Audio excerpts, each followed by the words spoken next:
자매에게 위로의 말을 전합니다. 하나님 말씀을 보겠습니다.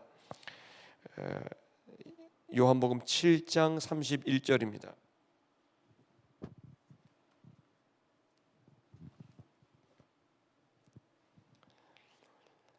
36절까지 한 절씩 교독하겠습니다. 무리 중에 많은 사람이 예수를 믿고 말하되 그리스도께서 오실지라도 그 행하실 표적이 이 사람의 행한 것보다 더 많으랴 하니,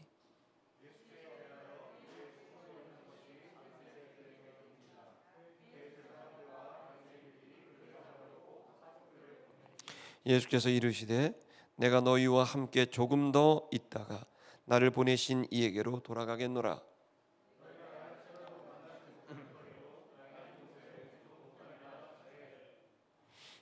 이에 유대인들이 서로 묻되 이 사람이 어디로 가기에 우리가 저를 만나지 못하리요? 헬라인 중에 흩어져 사는 자들에게도 가서 헬라인을 가르칠 터인가?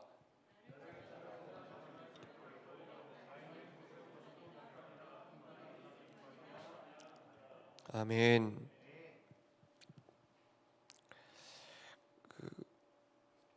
새해부터는 저희가 성경 본문을 조금 줄여서 설교를 하도록 할 겁니다. 동영상으로 예배를 드려보니까요,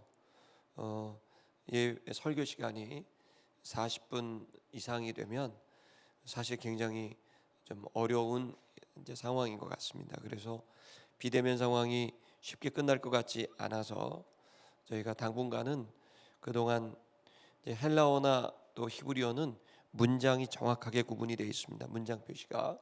그러다 보니까 중간에 끊고 하는 것이 좀 어려워서 어떤 경우에는 너무 긴 본문을 하다 보니까 또 설교 시간이 상당히 길어지게 됩니다. 그래서 앞으로 되도록 이제 너무 긴 본문은 2번에 걸쳐서 하고 또 2번이 할 만한 건 3번에 걸쳐서 해서, 그래서 이제 그 본문이 7절을 넘어가지 않도록 이제 노력을 하겠습니다. 그렇게 하는 것은 조금이라도 여러분들이 설교 말씀에 예배에 집중하도록 하기 위한 것입니다.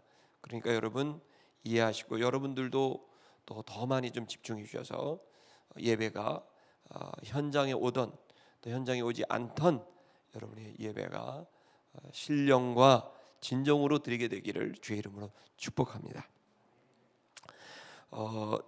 이 본문은 이제 논란이 계속된 겁니다. 예수님이 초막절 중간에 나타나셔서 복음을 전하시게 되면서 군중들이 예수님 앞에 모이게 됐고, 또 유대인들, 당시에 유대의 공권력을 갖고 있는 사람들이, 종교적 공권력을 갖고 있는 사람들이 그 예수님과 대화를 하게 되는 내용입니다.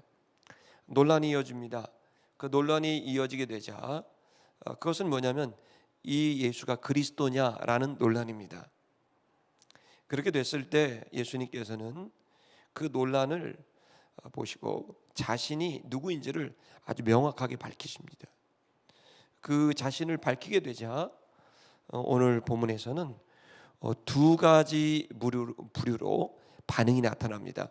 예수님의 이 말씀을 듣고 긍정적으로 믿고 따르는 사람들이 있는가 하면, 오히려 이 예수님이 자신의 진실을 밝히게 되자 예수님을 잡아 죽이려는 그런 부류의 사람들이 나오게 됩니다. 그러니까 여러분, 이 2부류의 사람들이 나타나요. 여러분, 우리가 삶을 살면서 수많은 선택을 합니다. 어떤 상황들이 놓여져요. 그럼 내가 그 상황에서 어떻게 내가 처신을 해야 되는지, 또 내가 어떻게 말해야 되는지 좀 어려운 상황이 올 때가 있습니다. 내가 이 말을 하면 사람들의 반응이 어떠할까? 우리들이 현장을 살면서 가정이든 회사든 여러분이 캠퍼스든 여러분이 어떤 말을 할 때 예측이 되는 거죠. 그런 말이 진실을 말했을 때 사람들의 반응이 나타나게 될 것. 근데 대부분은 진실을 말하면 긍정적인 반응보단 부정적인 반응이 훨씬 더 많다는 걸 우리가 느끼게 됩니다. 많은 사람들은 옳게 살고 바르게 살면 사람들이 좋아하고 존경하고 따를 거라고 생각을 하지만 실제로 우리들이 살고 있는 세상은 오히려 바른 말을 하고 또 옳은 일을 하면 긍정적인 사람들도 있지만 아주 극렬히 반대하는 부정적인 사람들이 있습니다. 짜증을 내며 분노하는 사람들이 나타나는 거죠. 그런 일이 몇 번이 쌓이다 보면 성도들이 어떻습니까? 내가 이게 이 진실을 말해야 되나 말아야 되나 고민이 됩니다. 말을 할까 말까 고민이 됩니다. 여러분, 이 고민에 있는 우리들이 오늘 이 본문의 말씀이 너무나 중요한 기준이 될 거라고 생각합니다. 여러분, 우리는 지금 그런 상황 속에 살아왔고 또 앞으로도 우리가 이렇게 살아가게 될 겁니다. 그러면 여러분, 우리는 어떻게 처신해야 될까요? 저쪽 말을 들어야 될까요? 이쪽 말을 들어야 될까요? 어떤 상황에서는 정말 극렬하게 첨예하게 내립된 상황이 있습니다. 그럼 내가 무슨 말을 정말 진실을 밝힐지 아니면 조금 타협할지 좀 배려할지 우리들이 굉장히 복잡한 셈법이 있습니다. 이때 여러분, 우리들이 정말 생각해야 될 것은 우리는 진실을 추구하는 사람들이고 진리를 추구하는 사람들이라는 이 정체성을 잊으시면 안 됩니다. 우리가 진실을 추구하고 진리를 추구할 때 절대로 긍정적인 반응만 있지 않고 오히려 부정적인 반응이 훨씬 더 많을 거예요. 여러분, 우리의 고민이 거기에 있지 않습니까? 그러나 여러분, 우리는 다시 한번 우리가 어떻게 이 상황들에서 어떤 언어를 쓰고 어떠한 행동을 해야 될지 그 기준을 예수님이 보여주고 계시다고 생각합니다. 저도 여러분의 기도 제목을 지난주에 나눴지만 저 나름대로 뭐 부끄러울 것이 없지만 그러나 어떤 진실을 추구하는 작업에서 참을 추구하는 작업에서 말을 하게 되면 오히려 생각지 않은 반응들이 오게 되고 근데 그럴 때 어떻게 이런 반응이 있어라고 분노하면 여러분 그것은 우리가 좀 더 세상을 알아야 된다라고 하는 것을 의미하는 겁니다. 오히려 세상은 그 말을 하면 더 힘들어지게 합니다. 제가 글을 쓸 때 글을 쓰기 전에 어떤 우리 원로 목사님들하고 상의를 몇 분 했는데 그분들이 이런 말을 하는 거예요. 목사님이 글을 쓰면 어려운 일을 당하게 될 텐데 그러는 거예요. 제가 바른 말을 쓰는데 그럴까요? 그랬더니 제가 이제 모르는 척하고 그랬더니 목사님이 바른 말 할수록 더 그래. 그래서 이런 말이 있어. 발언지옥. 발언하면 지옥이 빠지는 것처럼 힘들 거야. 그런 얘기를 하는 겁니다. 여러분, 당황하면 안 됩니다. 그리고 흔들려서도 안 됩니다. 당연한 일입니다. 왜냐하면 세상이 악하기 때문입니다.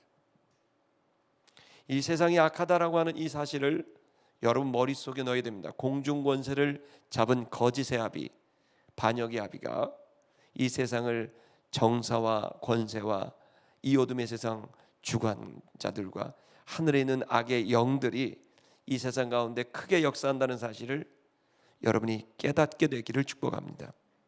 자, 그렇다면 이런 상황 속에서 믿음의 사람들은 그렇게 진실만을 추구하다가 불이익을 당하면 어떻게 되고 진실만을 추구하다가 제대로 해보지도 못하고 끝나는 것은 아닌가라는 생각. 그래서 조금 이번만은 눈을 감고 이번만은 타협을 해서 그 자리에 오른다고 한다면 뭔가를 할 수 있는 것은 아닌가. 여러분, 많은 그리스도인들이 그 얘기를 합니다. 그렇게 악한 것을 변화시키려면 그러면 그 악한 것을 어느 정도 같이 마시고 허용하고 그 자리에 가서 그때부터 바꿔라. 그런 얘기를 합니다. 여러분, 그러나 그것은 진리를 잘못 이해한 내용입니다. 여러분, 우리가 진리를 추구하는 것은 결과를 좋게 하기 위한 것이 아니라 과정을 좋게 하기 위한 것입니다. 그것은 하나님께 악한 것을 죄를 뒤집어쓰고 결과를 내서 하나님을 기쁘시게 하는 것이 신앙이 아니라 그 모든 과정을 하나님과 함께 해 나아가는 것이 우리의 목표입니다. 아멘입니까?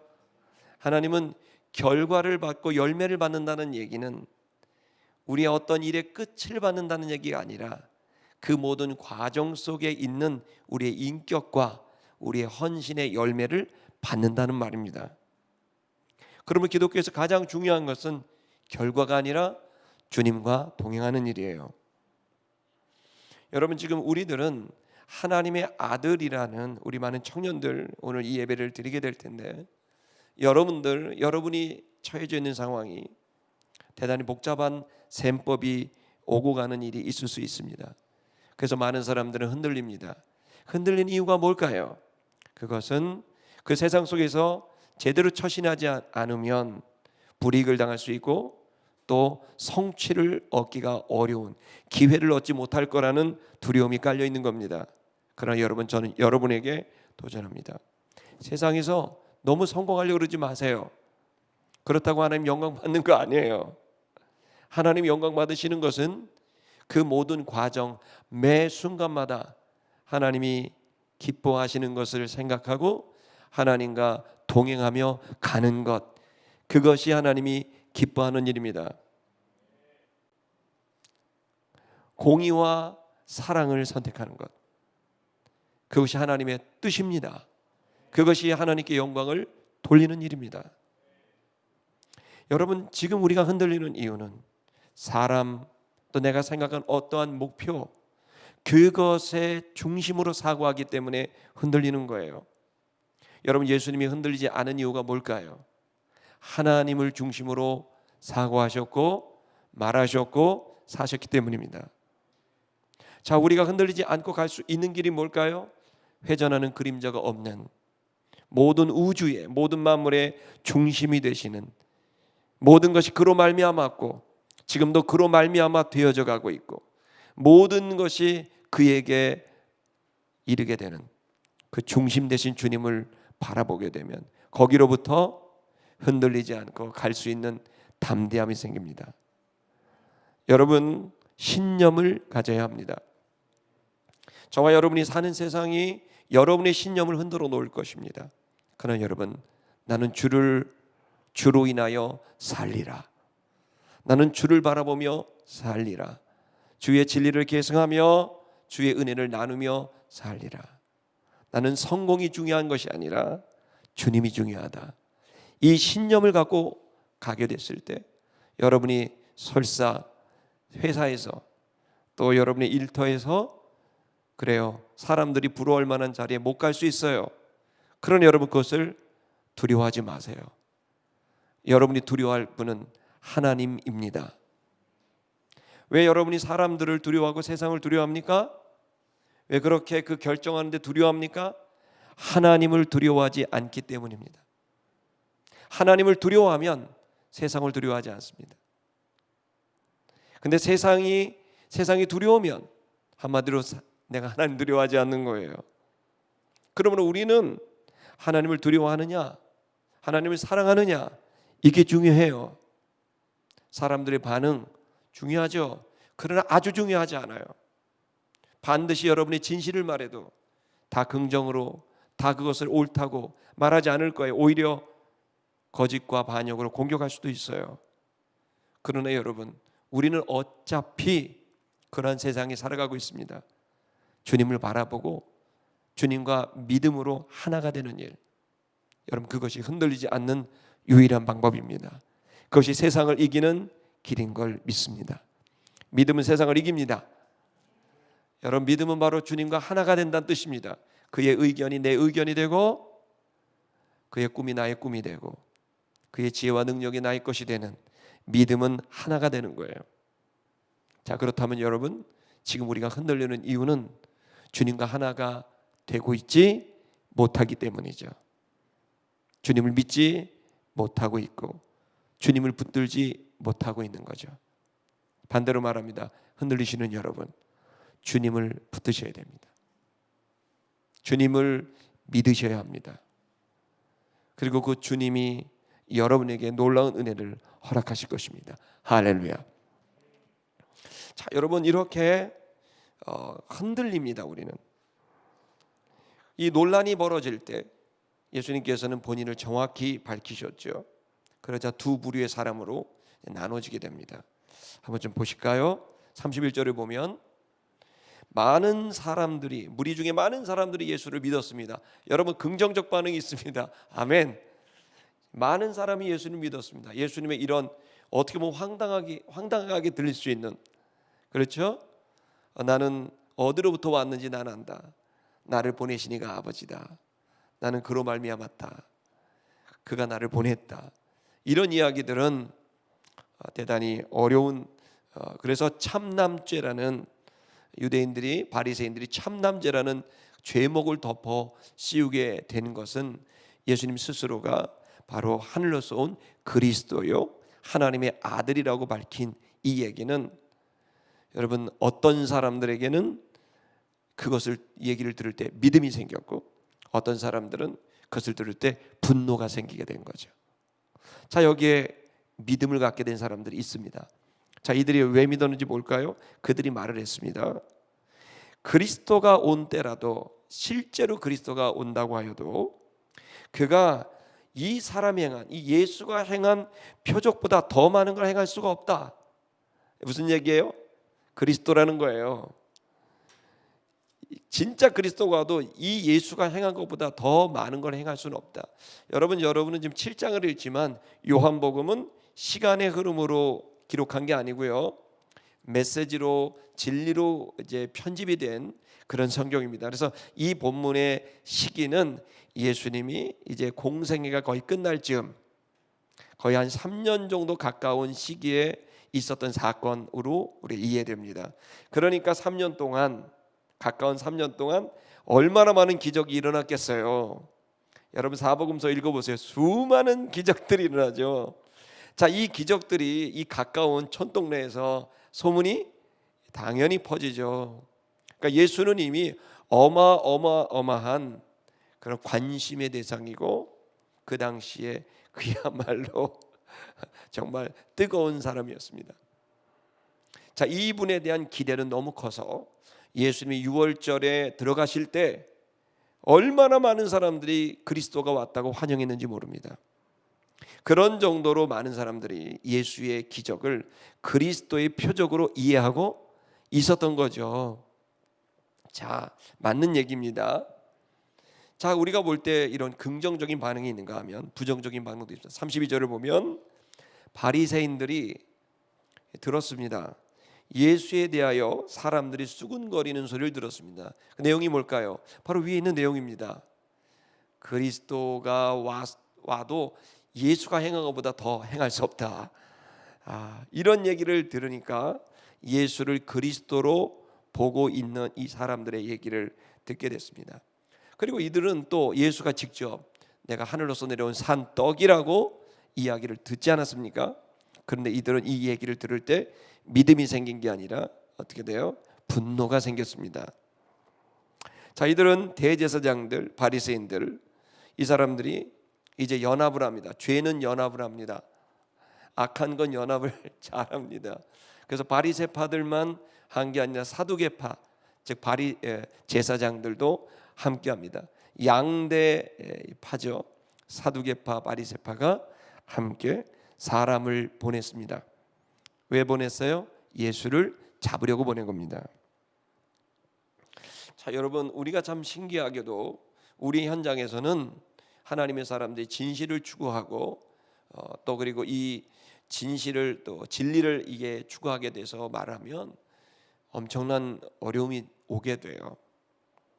네, 그때 여러분, 우리는 정말 그것을 어렵게 생각하면 안 돼요. 아멘. 여러분, 연마하셔야 됩니다. 담대하셔야 됩니다. 여러분의 저항의 소리, 압박의 소리, 핍박의 소리를, 거짓의 소리를 두려워하지 않기를 주의 이름으로 축복합니다. 자, 여러분, 이러한 반응들이 있을 때 두려워하지 않을 것은 주님을 바라봐야 되는 거죠. 수많은 반응들을 보지 마세요. 그 반응들은 참고하세요. 이런 얘기를 할 수 있겠구나, 이런 반응을 보일 수 있겠구나, 참고는 하세요. 근데 그것이 여러분에 가는 중심을 결정하게 하지는 마세요. 두려워할 일도 아니고 두려워할 대상도 아닙니다. 우리가 두려워해야 될 대상은 주님입니다.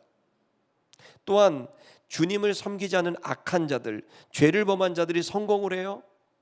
여러분, 그 악행을 통하여 성공적인 성과를 내는 사람들 두려워하지 마세요.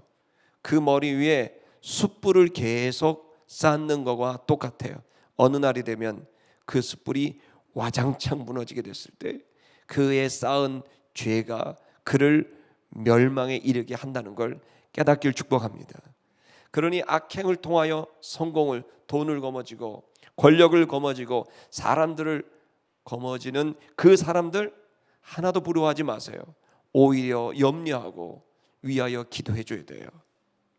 여러분, 저와 여러분들이 두려워해야 될 대상, 부러워해야 될 대상은 주님이시고 그 주님과 함께 믿음의 걸음을 성공적으로 걸어간 믿음의 선배들이라는 사실을 믿기를 축복합니다.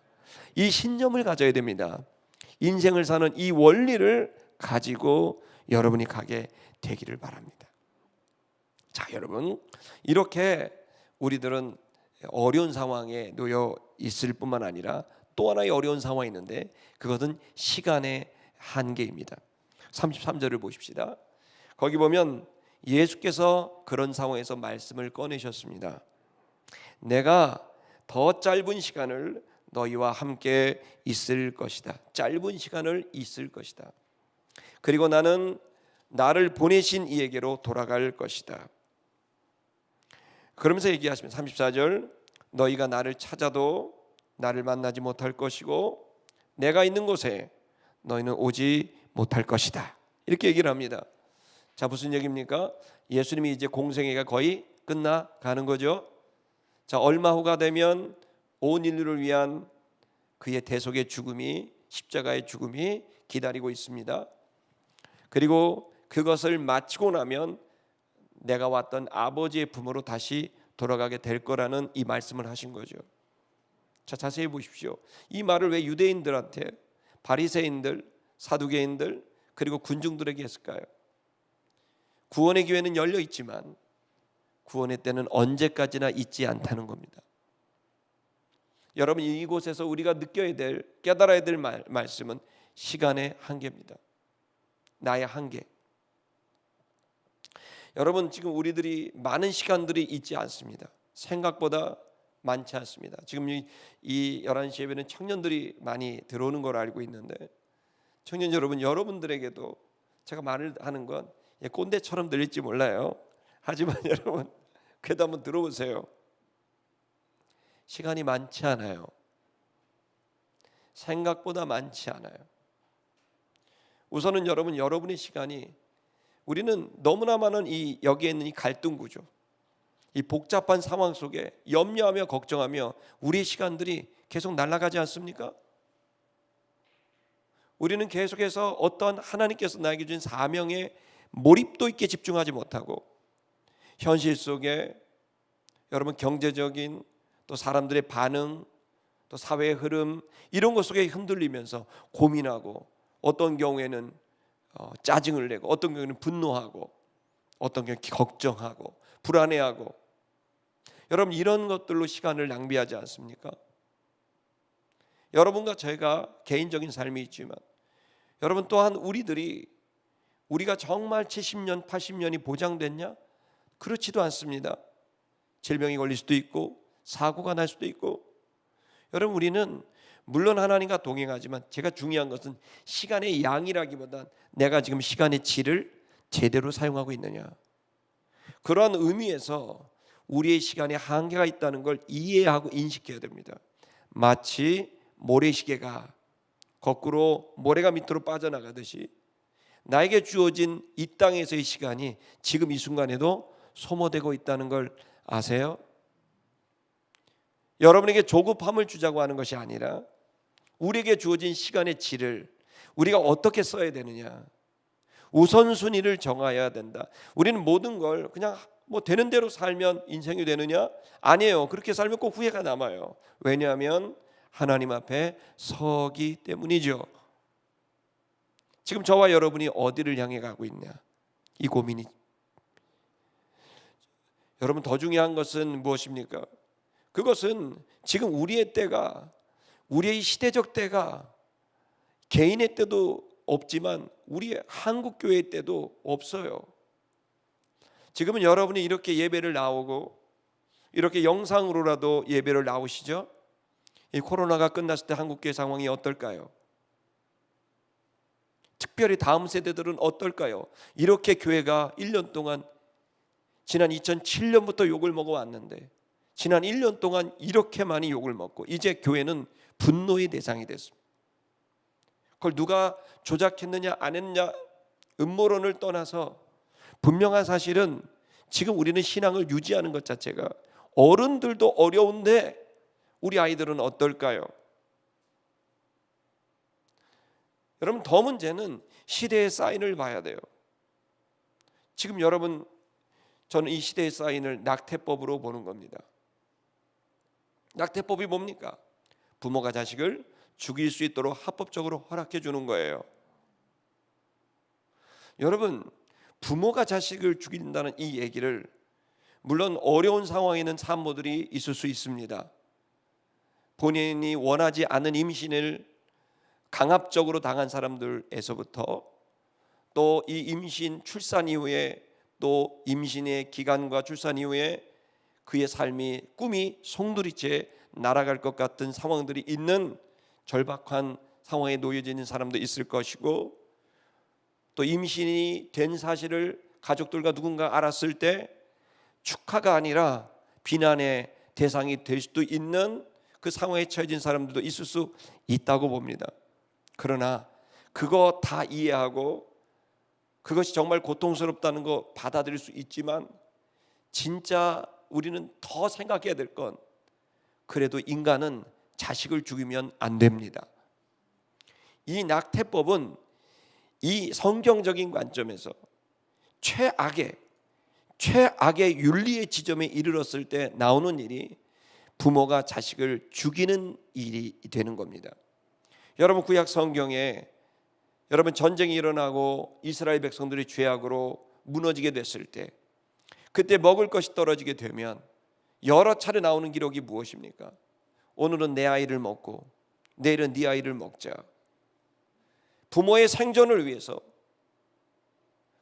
부모를 위해서 자식을 먹어치우는 생명을 뺏어버리는 이 일이 죄악의 최극단에 기록되어 있는 게 성경입니다. 지금 여러분 낙태가 무엇입니까?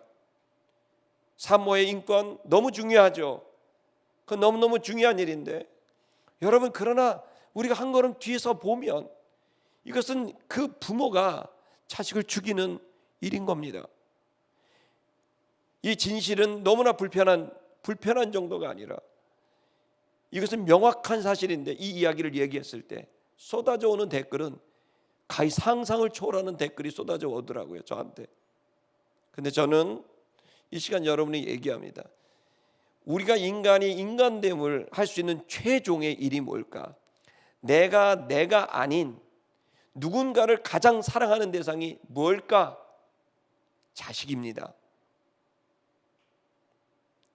그 자식을 죽이도록 합법화시키는 이 법은 우리가 보면 국회의원의 3분의 2가 그를 찬성한다고 한다면 여러분 대한민국은 이미 끝이 왔다는 거예요.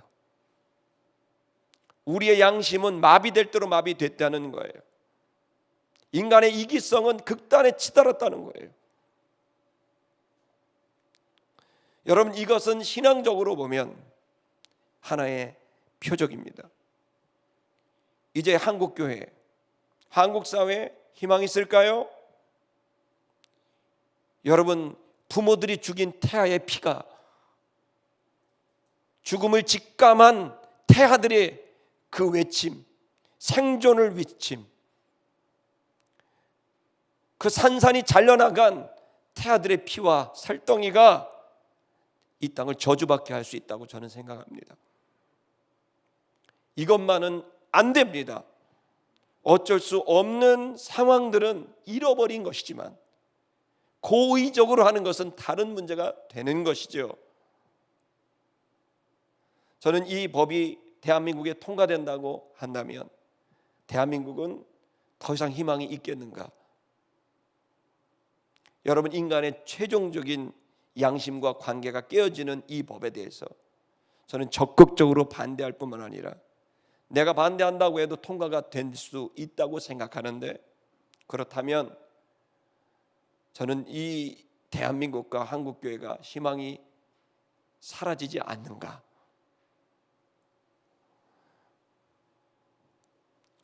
우리에겐 시간이 없습니다. 우리에겐 시간이 많지 않습니다. 이런 상황 속에 영적인 깨달음을 얻고 우리는 우리가 해야 될 일들에 집중해야 합니다. 사라지게 되는 순간적인 무엇을 먹을까, 무엇을 마실까, 무엇을 입을까, 먹고 사는 문제 너무 중요한데, 여러분과 여러분 가족이 먹고 사는 문제를 하다가 정작 내가 이 땅에 온 목적을 잃어버린다면 후회만 남을 거예요. 그게 현실의 노예가 됐다는 의미예요. 여러분의 영을 깨우세요. 그리고 여러분이 먹고 사는 문제에서 눈을 제발 한번 떠보세요. 그 먹고 사는 문제가 여러분의 불안을 줍니다. 여러분의 두려움을 줄 겁니다. 진리를 계승하지 못하게 할 겁니다. 후회하는 삶을 살게 할 겁니다. 깨어나세요. 여러분, 시간이 없습니다. 여러분 개인에게도 시간이 없고 한국교회도 시간이 없고 신촌 아름다운 교회도 시간이 없습니다. 지금 우리의 눈을 떠서 제발 한 번만이라도 주님을 향하여 손을 들고, 주님이 절박한 이 상황에는 내 손을 잡아주시고, 주님 저와 저의 가족과 저의 교회와 한국교회 대한민국을 기회를 달라고 주님께 부르짖어 기도하는, 예수를 다시 찾는, 믿음을 다시 찾는, 여러분 이 일이 일어나야 됩니다.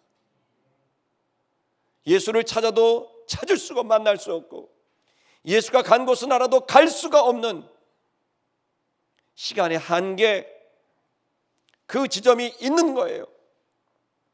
아름다운 게 성도 여러분, 이 시간 우리들이 이 부분에 분명한 태도가, 이 성탄 주간에 연말이 가기 전에 여러분과 제가 주님을 향해 눈을 드는 귀한 일이 있게 되기를 축복합니다. 35절을 보면 이에 유대인들이 서로 물었습니다. 이 사람이 어디로 가려고 하는가? 우리가 저를 만나지 못한다고 말하는데 그가 헬라인 중에 흩어져 있는 헬라인들을 가르치려고 가는가? 이 말이 무슨 말인가? 너희는 나를 찾아도 만나지 못하고 나 있는 곳에 오지도 못한다는 이 말이 무슨 말인가? 여러분, 이 바리새파 유대인들이 얼마나 똑똑한 사람들입니까? 그런데 예수님의 이 말을 전혀 이해하지 않아요. 이해가 안 돼요. 왜 그럴까요? 이해가 안 되는 게 아니라 믿지 않기 때문에 그렇습니다. 예수를 믿을 때 이해가 되는 건데, 예수를 믿지 않으니, 그의 말을 믿지 않으니 당연히 이해가 안 되는 거고 의심만 드는 거예요. 여러분, 왜 유대인들, 바리새인들, 사두개파, 이 똑똑한 사람들이, 천재들이, 유대인들이 왜 이렇게 그리스도가 그들 앞에 있는데도 그리스도를 알아보지 못하고 끝도 없는 종교의 도그마에 빠져서, 교리에 빠져서 그렇게 예수를 붙들지 못하는 걸까요? 그것은 그들은 이렇게 계속 끊임없이 그리스도 예수, 그분을 보지 못한 건 주님을 인격적으로 만나지 못하고 믿지 못했기 때문에 그래요. 여러분, 어떤 청년들이 그래요. 말씀으로 가야 된다. 여러분, 말씀으로 따지면 바리새파는 최고입니다. 사두개파 최고죠. 누가 그래요? 히브리어 진짜 목사님 그거 좀 가르쳐달라고. 제가 얼마 전에 어떤 그 회사에서 저보고 어린이들에게 히브리어를 가르쳐주는 걸 좀 해달라고 그러는 거예요. 그때가 어린이들이요, 한국말로도 못하는데 내가 히브리어로 어떻게 하려고 그런 제의도 받아요. 그런데 그런 얘기예요. 아이 그런 거 전문하시잖아요. 그래서 유태인만큼 하겠냐고 내가 내가 헬라인만큼 하겠냐고 제가 말을 했어요. 여러분 바리새인들 사두개인들 얼마나 대단한 성경의 전문가예요. 근데 왜 성경을 보는데 그렇게 성경을 봤음에도 그리스도를 못 알아볼까요? 그건 이렇습니다. 성경으로 가라는 말의 의미는 성경이라는 활자를 이해하라는 뜻이 아니라 그 성경 안에 있는 활자를 통하여 영이신 하나님을 만나라는 뜻입니다. 활자에 대한 지식만 이해한다면 그것은 바리새인과 사두개인과 같이 활자로 만들어진 문장, 문맥 그리고 교리를 만들어서 그 안에 자기를 묶어두게 하는 종교적인 생활은 할 수 있어도 그리스도를 인격적으로 만나지 못하게 될 수 있다는 겁니다. 성경 박사지만 놀랍게도 주님과 관계없는 사람들이 나올 수 있다는 거예요. 아름다운 게 성도 여러분, 지금 저는 여러분 우리가 말씀으로 가야 된다고 생각합니다. 그 이유는 말씀은 하나님의 감동으로 된 것입니다. 그 속에 성령님을 통하여 감동된 이 활자 안에는 주님이라는 인격이 기다리고 있는 거죠. 자, 여러분, 주님의 인격을 내 인격이 만나게 되는 것이 말씀을 향해 간다는 의미입니다. 성경 자체를 공부한다는 하나의 정보를 이해하고 수용한다는 의미가 아니라 그 인격과 인격의 만남을 통해 주님과 날마다 동행하는 일인 거예요. 그건 믿음으로 말미암아 가능한 일인 거예요. 여러분, 이 시간 저와 여러분들이 주님을 믿기를 축복합니다. 여러분 아무리 믿음이 없다면 아무리 얘기를 해도 이해되지 않을 거예요. 아무리 이야기를 해도 오히려 화가 나고 짜증나고 분노할 거예요. 이유는 하나예요. 믿지 않기 때문이에요. 이 시간 저는 여러분에게 주님을 믿을 만한 분이라고 도전하고 싶습니다. 그 주님을 믿고 가는 것, 주님과 하나가 되는 것, 여러분 그것이 이 혼란하고 혼재되어 있는 이 상황, 그리고 인격의 부조화, 내재적 혼재, 인격 내의 혼재, 환경의 혼재, 그래서 도저히 뭐가 뭔지 모르겠는, 누가 그러더라고 인생은 모르겠다고. 아니요, 알아요. 나를 중심으로 보면 모르겠지만, 상황들로 보면 모르겠지만, 사건들로 보면 모르겠지만 주님을 보면 인생을 알게 됩니다.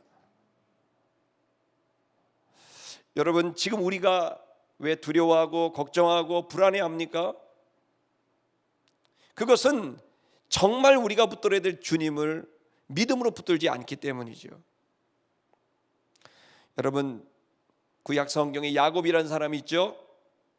자, 야곱이 어떻습니까? 야곱은 그야말로 잘 살고 싶은 열정적인 사람입니다.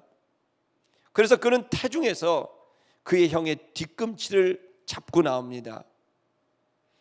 그 형을 붙들어요. 자라나면서 그 어머니를 붙들어요. 리브가를. 어머니를 붙들면 뭔가 아버지는 너무 형을 좋아하니까, 장자니까 내가 어머니를 붙들어야 되겠다. 어머니를 붙듭니다. 그러다 그것도 안 됩니다. 너무너무 잘 살고 싶은데 도망을 가서 삼촌을 붙듭니다. 자, 삼촌이 도와줄 것 같았는데 아니요, 오히려 나를 이용해 먹어요. 그러다 여자를 만납니다. 여자를 붙들어요. 그럼 내가 정말 잘 될 것 같은 거죠. 근데 그 여자도 보니까 자꾸 이상한 여자들이 들어와요. 원하지 않는 여자들이 들어와요. 되는 게 없어. 너무 잘 살고 싶은데 어쩜 이렇게 나는 되는 게 없냐.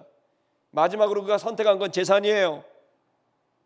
수많은 양떼와 염소떼, 소떼를 가져야 되겠다. 머리를 굴립니다.